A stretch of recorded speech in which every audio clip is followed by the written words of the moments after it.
রাতের পাখি গায়ে সুদূর রাতের গান অধরা মাধুরী ধরেছে ছন্দ বন্ধনে অধরা মাধুরী ধরেছে ছন্দ বন্ধনে বিগত বসন্তের অশোক রক্ত রাগে ও রঙিন পাখা তারি ঝরা ফুলের গন্ধ ওর অন্তরে ঢাকা অধরা মাধুরী ধরেছে ছন্দ বন্ধনে অধরা মাধুরী ধরেছে ছন্দ বন্ধনে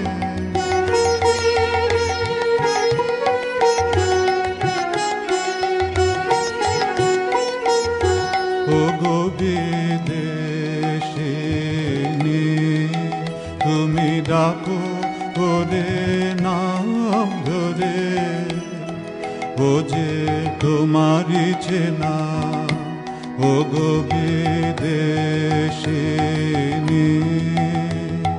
তোমারই দেশের আকাশ যে জানে তোমার রাতের তারা তোমারই বকুল বনের গানে ও দেয় সাড়া তোমারই দেশের আকাশ যে জানে তোমার রাতের তারা তোমারই বকুল বনের গানে ও দেয় সাড়া নাচে তোমারি কঙ্কনের তালে অধরা মাধুরী ধরেছে ছন্দ বন্ধনে অধরা মাধুরী ধরেছে ছন্দ বন্ধনে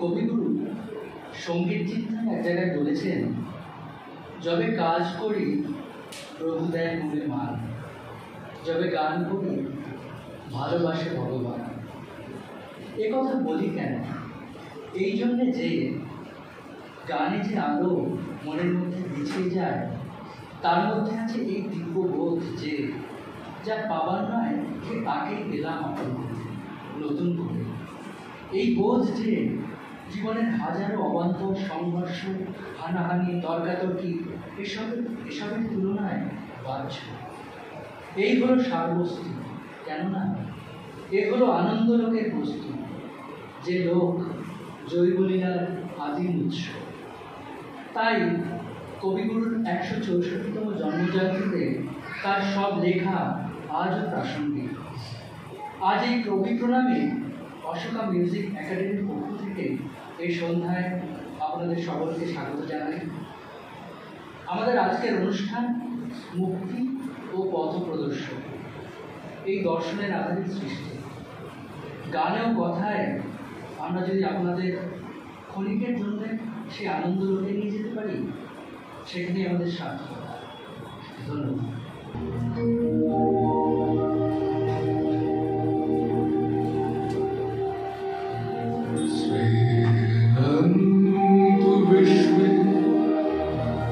अमृतस्य पुत्र आयुधमानि दिव्यास्तु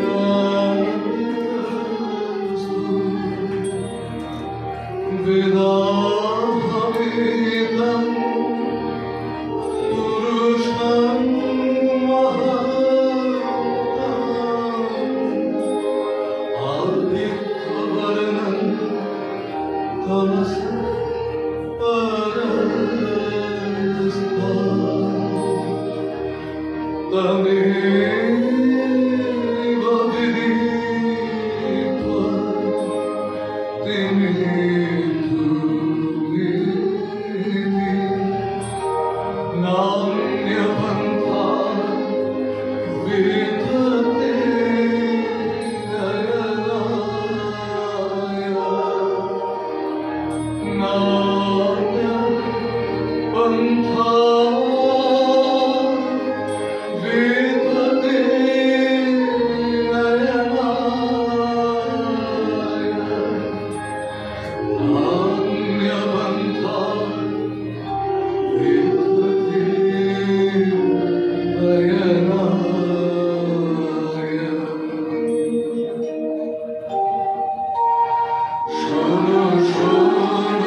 রবীন্দ্রনাথ ঠাকুরের দার্শনিক চিন্তন গভীরভাবে সার্বিক মুক্তির সাথে জড়িত। সে আধ্যাত্মিক, সে মানসিক, সে দৈহিক। তার লেখার মধ্যে কবিগুরু সমাজ, শরীর ও সময়ের দ্বারা আরোপিত সীমাবদ্ধতা থেকে মুক্তির কথা বলেছেন বারবার। তেমনি তাঁর রচিত ডাকঘর, ফাল্গুনী এবং মুক্তধারায় মানবাত্মার আজীবন সীমাবদ্ধতা থেকে মুক্তির প্রত্যাশা প্রতিফলিত হয়েছে। সত্য এবং চূড়ান্ত মুক্তির সন্ধানে নাটকের চরিত্রদের এ যেন এক অবিরাম যাত্রা।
ডাকঘরের অমলকে মনে আছে সবার, যে রাজার চিঠির আশায় দিন মনে জানালার ধারে বসে আর এক এক করে দইবালা, প্রহরী, মোড়ল, সুধা সবার সাথে কথা বলে যায়। ছোটবেলার সেই অমল, যার জন্য আমাদের মন কেমন কেমন ব্যথাতুর হয়ে উঠত। মনে প্রাণে চাইতাম চার দেওয়ালের মধ্যে থেকে অমল সুস্থ হয়ে বেরিয়ে আসুন। চার দেওয়াল যে শুধু দেওয়াল নয়, সে যে মনের দেওয়াল। সেই আবদ্ধতা থেকে মুক্তির জন্য উদ্গ্রীব হয়েছিল। তার চোখ চেয়ে থাকত মুক্ত আকাশের দিকে, যা এক অসীম অজানা রহস্যময়তায় ভরা। আর আমরা সবাই যেন সেই রাজার চিঠির অপেক্ষায় দিন গুনছি।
অমলের আরেক সাথী ফকির। ফকির সে তো ফকির নয়, ফকিরের ছদ্মবেশে ঠাকুরদা তার কল্পনার জগতের ভান্ডারে। কিরকম দিন আমায় বলো না ফকির। সে ভারী আশ্চর্য জায়গা, সে পাখিদের দেশ। সেখানে মানুষ নেই? সেখানে মানুষ নেই, তারা কথা কয় না, চলে না, তারা গান গায় আর ওড়ে। সে কি সমুদ্রের ধারে? সেখানে কি সব নীল রঙের পাহাড় আছে? হ্যাঁ, সমুদ্রের ধারে বই কি, নীল পাহাড়েই তো তাদের বাসা। সন্ধ্যের সময় সেই পাহাড়ের উপর সূর্যাস্তের আলো এসে পড়ে, আর ঝাঁকে ঝাঁকে সবুজ পাখি তাদের বাসায় ফিরে আসতে থাকে। সেই আকাশের রঙে, পাখির রঙে, পাহাড়ের রঙে সে এক কাণ্ড হয়ে ওঠে। Oh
ফকির, বলো না, পাহাড়ে ঝর্ণা আছে? বিলক্ষণ, ঝর্ণা না থাকলে কি চলে? একেবারে হিরে ডোল কালিয়ে ফেলে দিচ্ছে, আর তার কি নৃত্য! নুড়িগুলোকে ঠুংঠাং ঠুংঠাং করে বাজাতে বাজাতে কেবলই কঙ্কন ঝরঝর করতে করতে ঝর্ণাটি সমুদ্রের মধ্যে গিয়ে ঝাঁপ দিয়ে পড়ছে।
অমল তার কল্পনার চোখে দেখতে পায় রাজার দা ঘটনা পাহাড়ের উপর থেকে একলা কেবলই নেমে আসছে। বা হাতে তার লণ্ঠন, কাঁধে তার চিঠি। যতই সে আসছে অমলের বুকের ভিতরে ভারী খুশি হয়ে যাচ্ছে। ধীরে ধীরে এক সময় অমল ঘুমের মতো ডুব দিল।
সাধনে মুক্তি সে আমার নয়।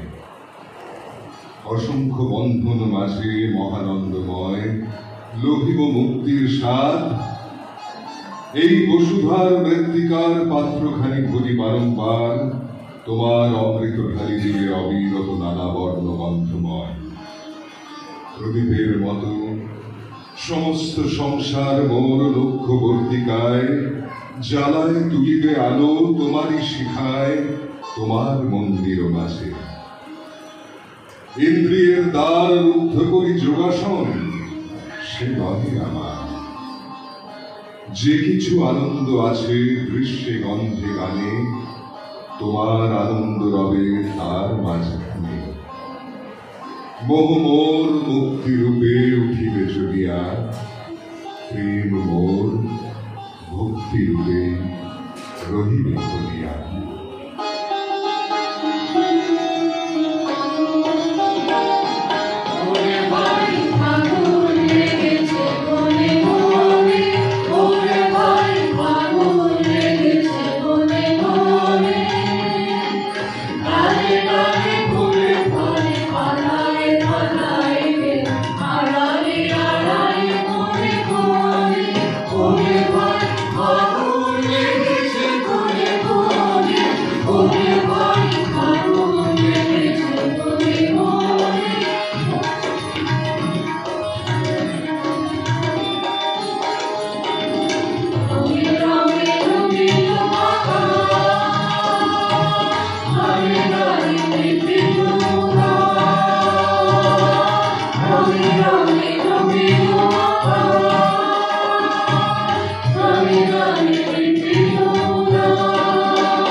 ফাল্গুনের শুরুতে এক অভিযানের কথা বলা হয়েছে। যুবক দল বেরিয়ে পড়েছে মানধাতা আমলের বুড়োকে ধরতে। সেই বুড়োর অন্তরালে চিরনবীন লুকিয়ে আছে।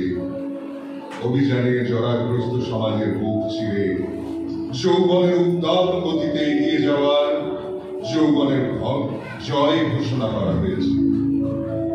এই যৌবনের প্রতীক হিসেবে দেখা যায় যুবক ছেলের দলকে। সারা পৃথিবী ব্যাপী যৌবনের স্রোতে নিজেদের গা ভাসিয়ে দিয়েছে। তাদের জীবনেও বাধা এসেছে, জীবন শক্তি মাঝে মাঝে থমকে দাঁড়িয়েছে।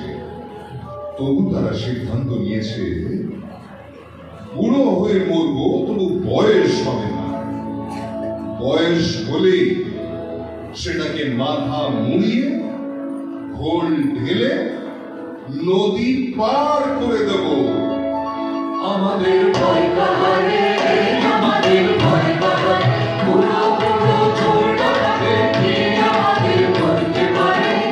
আমাদের ভয় কাহারে, আমাদের ভয় কাহারে, আমাদের রাস্তা সোজা, আমাদের নাই কঠোরে, আমাদের নাই কঠোরে, আমাদের নাই কঠোরে, আমাদের রাস্তা সোজা, আমাদের নাই কঠোরে, আমাদের নাই কঠোরে, আমাদের নাই কঠোরে।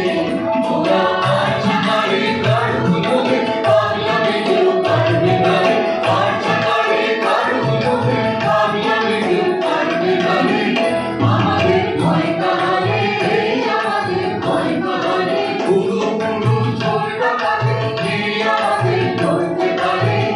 আমাদের ভয় কাহারে, আমাদের ভয় কাহারে, মোদের যেমন খেলা তেমনি কাজ, সে বিধায় তাই নাচতে নবো আমরা না ডাকাই।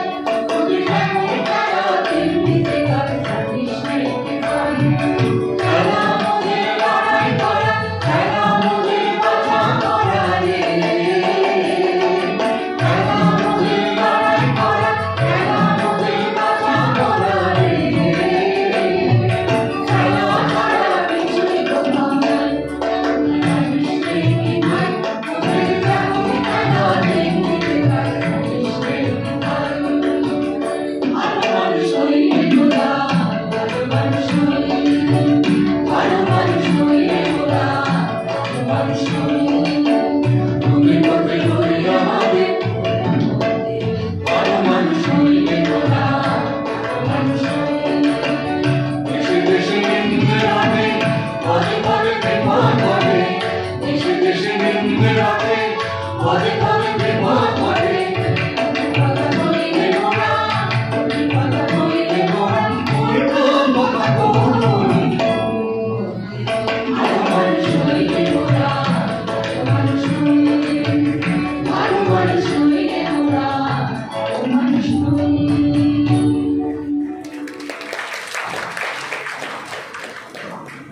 নাটকের চন্দ্রহাসের দল সঠিকভাবে জানে না সেই বুড়ো খোঁজার পথ। আর ঠিক এখানেই উপস্থিত হলো এক অন্ধ বাউল। সে তাদের পথের সন্ধান দেয়। সে তার দৃষ্টিহীনতা সত্ত্বেও পথ প্রদর্শক হয়ে আসে। রাস্তায় যাকে জিজ্ঞেস করি বুড়োর কথা, শুনেই আঁতকে ওঠে।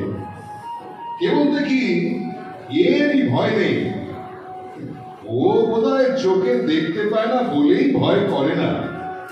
না, আমি কেন ভয় করিনি বলি।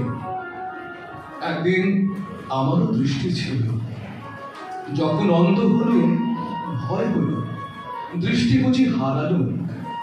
কিন্তু চোখওয়ালার দৃষ্টি অস্ত যেতেই অন্ধের দৃষ্টি উদয় হল। সূর্য যখন গেল তখন দেখি অন্ধকারের বুকের মধ্যে আলো। সেই অবধি অন্ধকারে আমার আর ভয় নেই। ও ভাই বাউল, তোমার একটাতে একটু সুর লাগাও।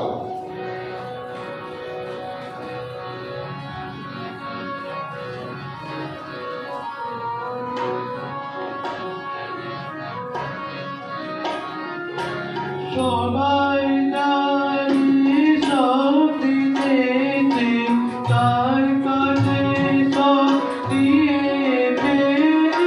সবাই জানে সব দিতেছে, তার কাছে সব দিয়েছে। কবর আগে যাওয়ার আগে আপনি আমাকে বলবেন,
পথিক হাওয়া দোদুল দোলায় দাও দুলিয়ে, নূতন পাতার পুলক ছাওয়া পরশখানি দাও বলিয়ে। আমি পথের ধারের ব্যাকুল বেণু, হঠাৎ তোমার সারা পেনু। আহা এসো আমার শাখায় শাখায়, প্রাণের গানের ঢেউ তুলিয়ে। তবু দক্ষিণ হাওয়া পথিক হাওয়া, পথের ধারে আমার বাসা। জানি তোমার আসা যাওয়া, শুনি তোমার পায়ের ভাষা। আমায় তোমার ছোঁয়া লাগলে পরে, একটুতেই কাঁপন ধরে। আহা কানে কানে একটি কথায়, সকল কথা দেয় ভুলি।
এই নাটকে কবি ব্যক্তি আমিকে বিশ্ব আমির মধ্যে আবিষ্কার করে জীবনকে যৌবনময় করে তোলার কথা বলেছেন।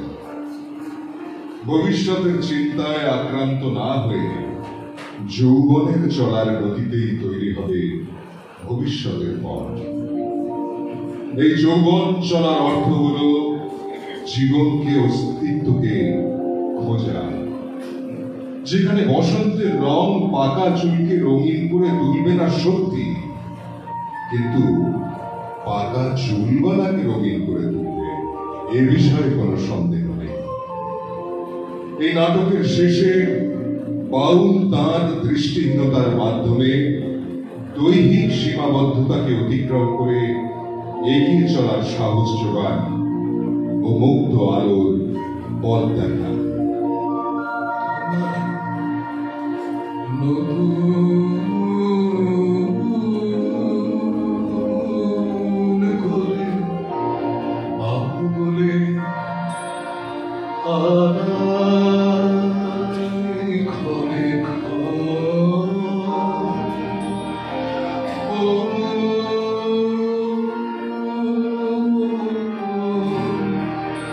ভালোবাসার ধন তোমার নতুন করে আদরে দেখা দেবে বলে তুমি হজে আবার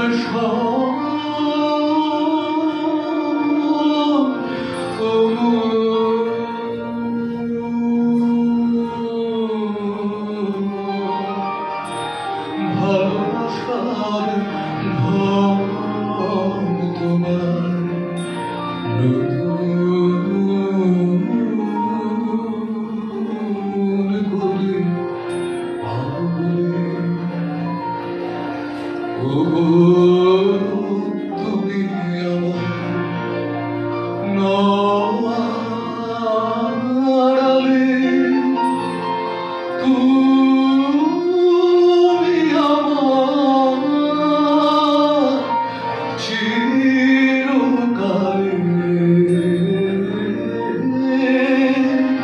তুমি আমার নয়ালে তুমি আমার চিরকালে ক্ষণকালে নিরাসতে হজে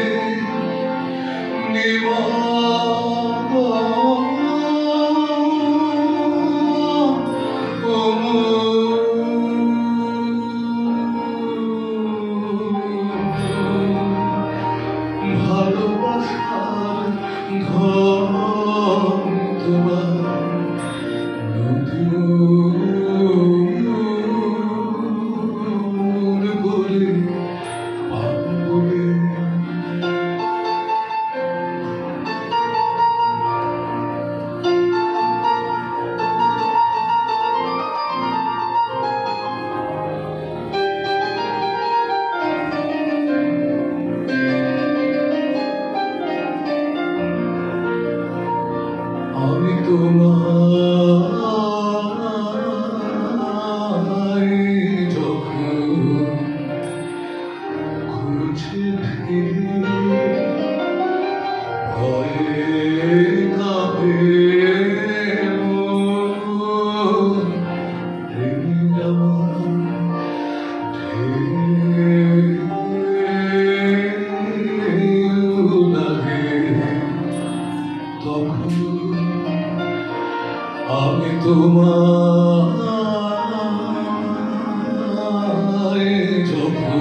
জুড়াইতে চাহে গন্ধে,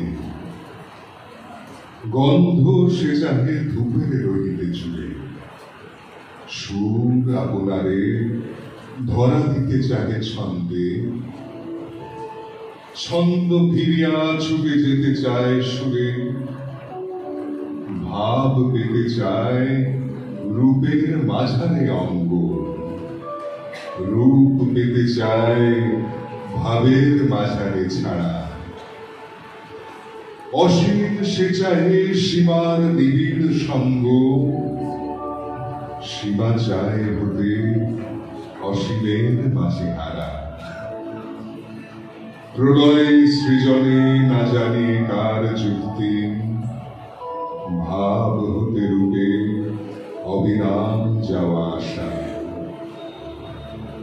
বন্ধ ফিরিছে খুঁজিয়া আপন মুক্তি, মুক্তি মাগিছে বাঁধনের মাঝে বাসা।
রবীন্দ্রনাথ ঠাকুরের মুক্তধারা নাটকটি রচিত হয় 1328 বঙ্গাব্দে। মুক্তধারা, যার অর্থ হল মুক্ত স্রোত, একটি কল্পনা প্রসূত ঝর্ণা যা উত্তরকূট রাজ্যে অবস্থিত। সেখানকার রাজা রণজিৎ সেই ঝর্ণা নদী হয়ে প্রবাহিত হয় নিচের শিবতরাই উপত্যকায়। শিবতরাইয়ে মানুষের জীবনযাপন এই নদীকে ঘিরে। উত্তরকূট রাজ্যের অর্থনৈতিক সচ্ছলতা নিয়ন্ত্রণ করতে রাজা মুক্তধারায় বাঁধ বেঁধে দেয়। রাজা তার ক্ষমতায় প্রকৃতিকেও যন্ত্রশক্তি দিয়ে স্রোতরুদ্ধ করতে চান। নবযন্ত্র নবযন্ত্র নবযন্ত্র নবযন্ত্র, তুমি চক্র মুখর মন্দ্রিত, তুমি বজ্রবন্দী বন্দিত। তব বস্তু বিশ্ব বক্ষ দংশ ধ্বংস বিকট দন্ত, তব দীপ্ত অগ্নি শত শতগ্নি বিঘ্ন বিজয় পন্থ। তব লৌহ গলন শৈল দলন অচল চলন মন্ত্র, কবু কাষ্ঠ লোষ্ট ইষ্টপ দৃঢ় ঘন বিনর্থ কায়া, কবু ভূতল জল অন্তরিক্ষ লঙ্ঘন লঘু মায়া। তব খনি খনিদ্র নখ বিদীর্ণ ক্ষিতি বিকীর্ণ অন্ত্র, তব পঞ্চভূত বন্ধন কর ইন্দ্রজাল তন্ত্র।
এই অন্যায়ের প্রতিবাদে এগিয়ে আসেন রাজপুত্র অভিজিৎ।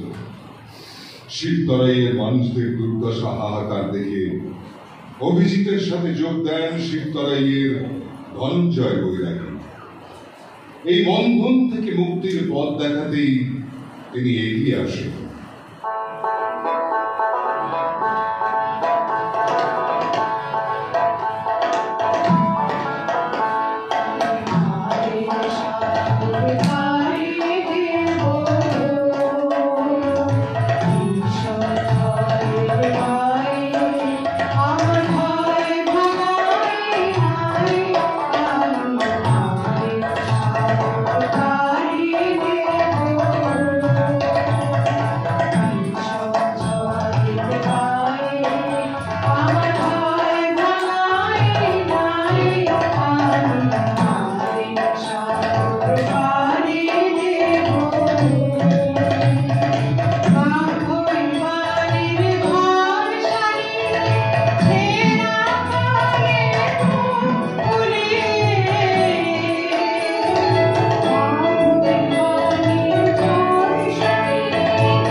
বাঁধের দ্বারা স্রোতরুদ্ধ মুক্তধারা ঝর্ণা, সেই বাঁধ কেটে রুদ্ধ ধারাকে মুক্ত করতে রাজকুমার অভিজিতের আত্মবিসর্জন।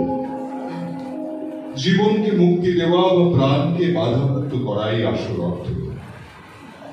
মুক্তধারা ঝর্ণাটি প্রকৃতির স্বাধীনতা ও মানব আত্মার মুক্তির সাথে সম্পর্কিত। অন্যদিকে রাজপুত্র অভিজিৎ এবং ধনঞ্জয় বৈরাগী চরিত্র দুটি রাজনৈতিক ও আধ্যাত্মিক দর্শনকে সমন্বয় করে।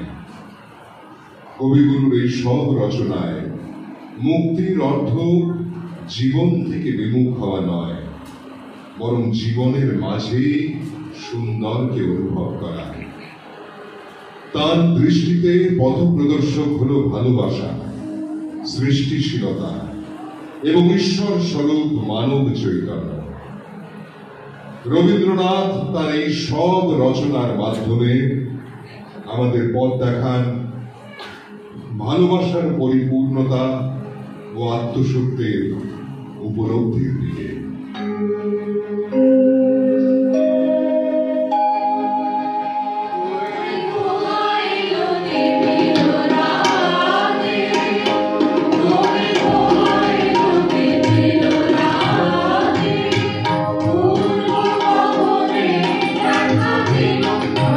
প্রভাত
আমাদের আজকের অনুষ্ঠান এখানে শেষ হলো, কিন্তু শেষের আগে আমি সকলের সাথে একবার পরিচয় করিয়ে দিই। গানে যারা ছিলেন শ্রী সমর চক্রবর্তী, দীপান্বিতা রায়মুন্সী, কাবেরী ব্যানার্জি, শর্মিষ্ঠা ঘোষাল, শ্যামলী বিশ্বাস, সমন্বিতা ব্যানার্জি, দীপান্বিতা সেনগুপ্ত, রুনা ভট্টাচার্য ও স্বস্তিক দত্ত। পাঠে পূর্ণেন্দু ভট্টাচার্য, তবলায় শ্রী অসীম দাস, কিবোর্ডে শ্রী বিনীত বসু। নাচে যারা আছে তাদের সকলকে ডেকে নিচ্ছি। দেবযানী বাগ,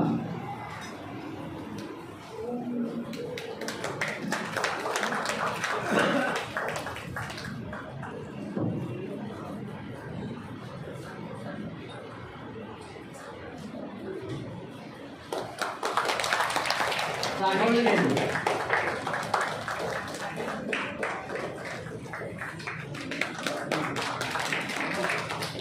বিদিশা ব্যানার্জি,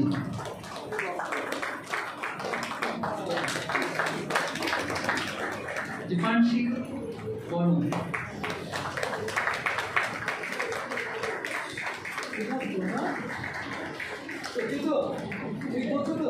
আচ্ছা, কি ভালো এসেছে সবাই জোরে দাও। রিয়া মালাকার, রিয়া,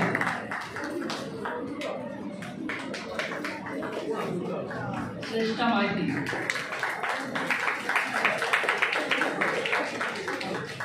রিয়া তোমার,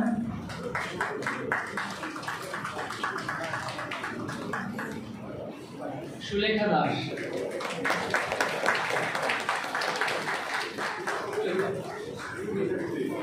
রীতি পাত্র,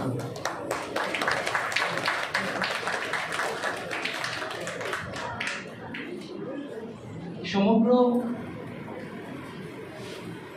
অনুষ্ঠানটির সঙ্গীত পরিচালনার দায়িত্বে ছিলেন শ্রী সমর চক্রবর্তী, আর অনুষ্ঠানটির পরিকল্পনা এবং লেখা দীপান্বিতা রায়মুন্সী।